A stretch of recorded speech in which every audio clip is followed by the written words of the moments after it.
आहे की मी इथे आहे आणि मला हा पुरस्कार ह्या दिवशी भेटतोय.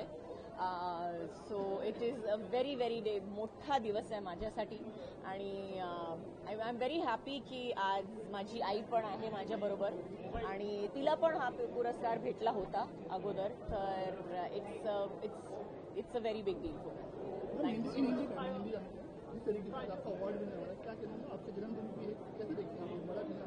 अभी मैं हिंदी में बोलूं, जिसको समझना है वो समझ लेंगे. महाराष्ट्रामध्ये मराठी चित्रपटामध्ये काम करावं आता पूर्ण दिवस आहे मराठी चित्रपटाला अशा एका यामध्ये आपल्याला साधेचा रोल जर का आला याबद्दल तुझं एकूण काय मत आहे? मी डेफिनेटली करेन. No two ways about it. मला असा स्क्रिप्ट भेटला तर मी करेन डेफिनेटली. और हिंदी में बता दूं तो जरूर करूं. तुम्ही मराठी सिनेमा किती पाहता? तुम्हाला किती मराठी सिनेमा आवडतात? मी जास्त पिक्चर बघतच नाही, तर मी टीव्ही जास्त बघतच नाही. तर हा प्रश्न जो आहे तो थोडासा माझ्यासाठी विचित्र आहे. ज्या महाराष्ट्रामध्ये थँक्यू सो मच.